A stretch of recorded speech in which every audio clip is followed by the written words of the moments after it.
So I believe that the car behind me is one of the most sensible Toyotas money can buy. In fact, I'll say that it's probably one of the most sensible crossovers out there at the moment. I know that's a big claim, but let me explain why.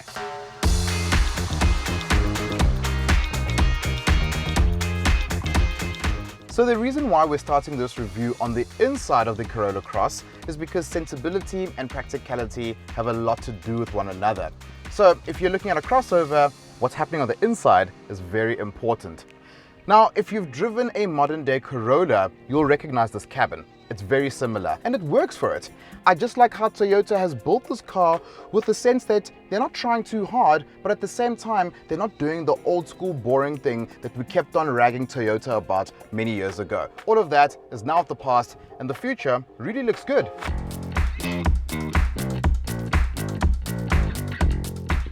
Let's talk a little bit about tech. We have got a touchscreen infotainment system. It is a bit of a basic system, so using it does feel a bit old school, but what does save it is that it's got Android Auto and Apple CarPlay. You've also got a semi-digital dashboard instrument cluster. I've got dual zone climate control.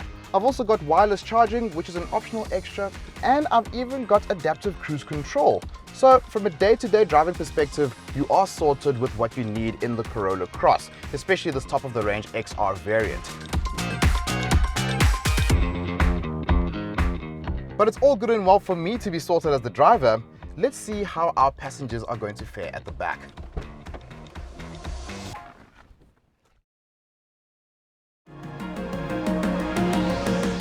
Sitting at the back of the Corolla Cross, it's not overly special, but I do like how Toyota has thought about the consumer.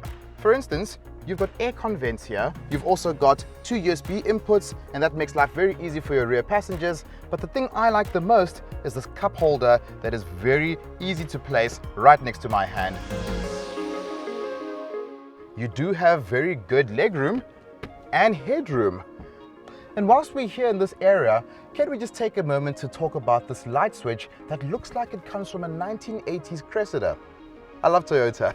Some of their things are very modern, but some of their things are very old. And on that note, you've also got a foot-operated handbrake.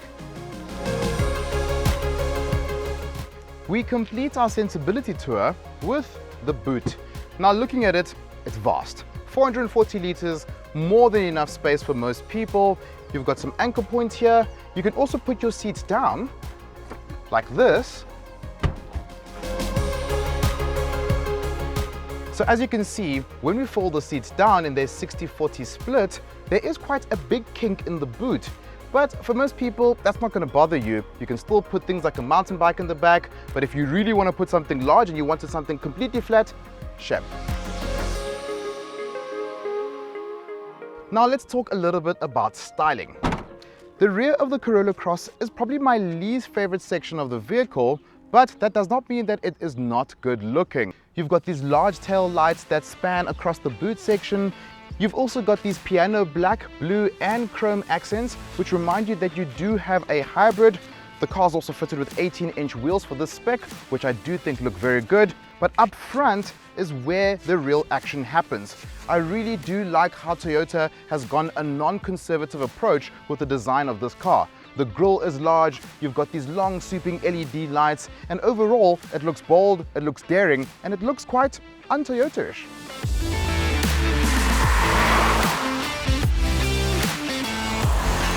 So how this vehicle works, it's quite smart. It's got a 1.8 litre normally aspirated engine. It then has a small battery pack that is mated to a CVT gearbox. And as a result, I have got 90 kilowatts of power and 142 Newton meters. That combines both the petrol and the electric engine. It's not a lot of power, but the whole point of this vehicle is for it not to be about power. It's about economy. Toyota has detuned this engine because it wants this vehicle to be as economical as possible.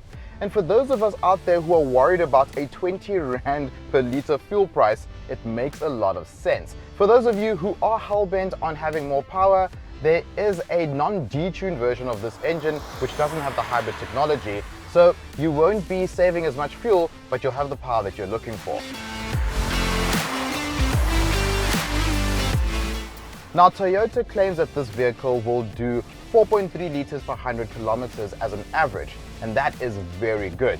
So what we've done is that we've reset the fuel consumption figures for this drive, and so far we are sitting with 6.8 liters per 100 kilometers. We've only been driving for a short amount of time, and before we reset this, it was sitting at 5.7. When the engine eventually gets working in the Corolla Cross, it's not extremely noisy, but you do notice it. And yes, we mentioned this car has got a CVT gearbox, and CVTs are known for being noisy. Thankfully, when you're driving in town, you're not going to hear the CVT droning as much, but when you are out on an open road and you need to put your foot down, you will hear a bit of this droning.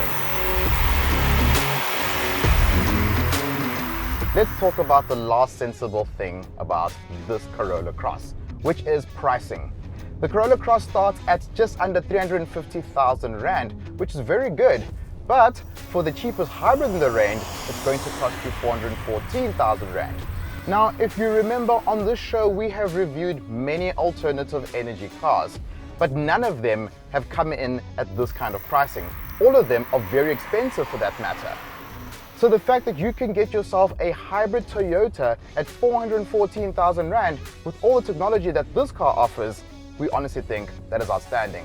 Sensible indeed.